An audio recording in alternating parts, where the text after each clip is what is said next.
Hey everybody, wanted to make a quick video here of a pretty cool overclock on this here CPU. Let me hop in the BIOS real quick and I'll show you what I've been running.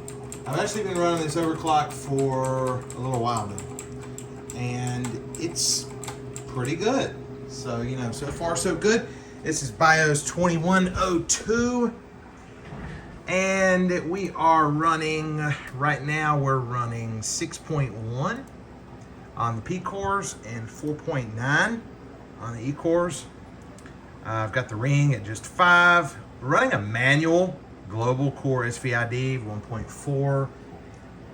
And this is LLC 5. Yep. So we're running LLC 5. I don't have any kind of adjustments to the AC or as you can see here, I just leave these on the default. Okay, those are just on auto, the IAAC and IADC load lines. So we're gonna hop in the BIOS really quick here, and we're gonna hop back into Windows and we're gonna see how this runs really quick. So this is my 14900KF. We got the super cool Gen 13 on DirectDi. And we'll do a Cinebench run, okay? All right, so let me get hardware info opened up here. We'll see how this runs. Definitely runs a lot better with, like high priority. Can't see, my cat is like blocking the search bar here. His butt's in the way. All right, we'll run Cinebench real quick, and we'll see how this thing does. So just to let you see how this looks. These are the idle VIDs. 6.1 P cores, 4.9 E cores, 5 ring. This is DDR5 8200. And yeah, let me run it. All right, so here we go.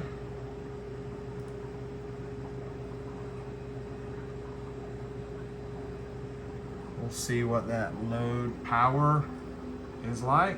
It's 371 and load vCore 1.296. Like that. Don't press buttons, man. What is this? What, 45, 626? So we can try a higher priority, which should, you can see the load VID has definitely dropped quite a bit, right? That's 6.1 gigahertz. We got hyper threading on. We will go ahead and we'll do a higher priority here for this. Just do high priority. And I'll close MSI Afterburner. Oh my gosh, quit pressing buttons. My cat is crazy. He's after the mouse. It's what he's after. He loves this right here. Like, once he sees that, you see his head, he starts going crazy for it. So that's so every time I turn my computer on and start clicking, he gets on my desk because he wants to play with the mouse. All right, so high priority. We'll go ahead and run this again. We'll hit reset on our hardware info. And let's see what it does. Usually it's 46,000, I think. Let's see that load vCore.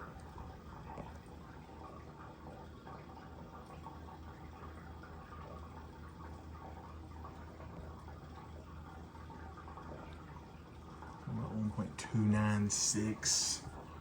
Says max power 356 watts.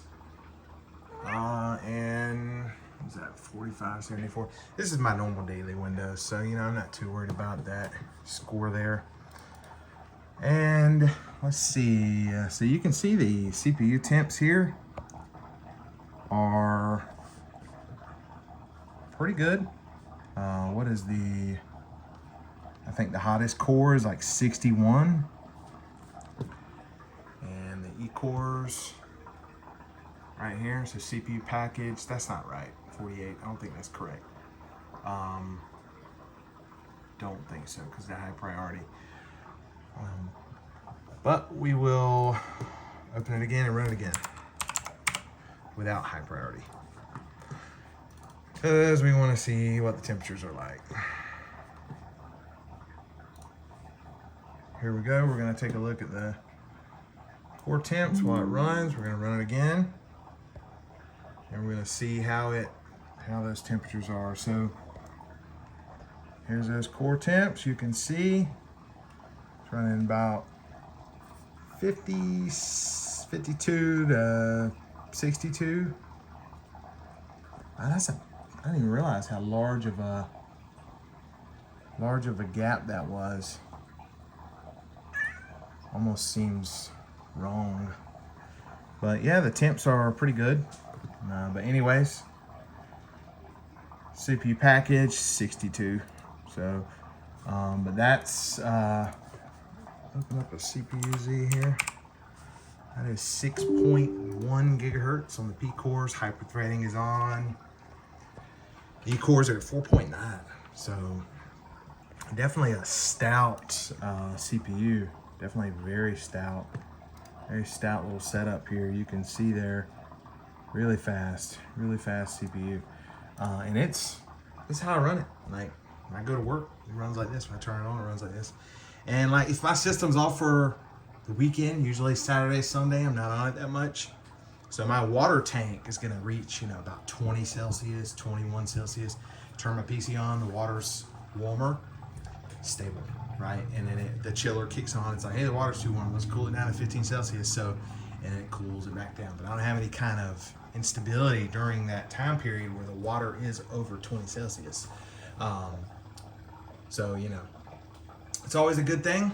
We always know when our systems are unstable, and if something's unstable, I'm not gonna run it. But this is stable. Like, it runs it's very reliable.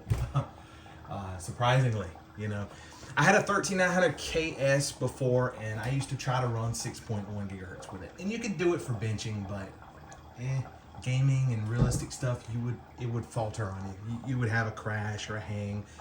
You go to launch like Battlefield, it's not gonna open or something like that. It's just kind of like normal daily stuff like that, where you'll see something kind of crash or break on you.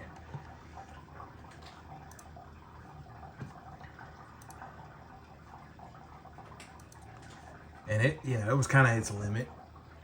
It was better suited for 6 gigahertz and 4.8 on the P cores. 4.8 on the E cores. And, something like this is quite happy with the 6.1. It is pretty happy with it. Of course, for benching, you can really dial it back. Like, you can dial it back for like a fancy screenshot. Like, here's one right here. I can dump that voltage even lower, 6.1, 4.9. You can see that 46,000. And look at that max power, right? 341 watts. See that V core? It was like 1.27 Vmin in this run. But you want it to have a little extra for stability's sake. So 370 watts. It's not bad. Not bad at all. It's gonna do what it needs to do, and it's fast. There's an update on this. I was gonna launch it. Come on now. And my internet is running extremely slow. I don't know why. But anyways, I wanted to post this video, just show you what this 14900 KF is doing. This thing runs 6.1. It gets it done.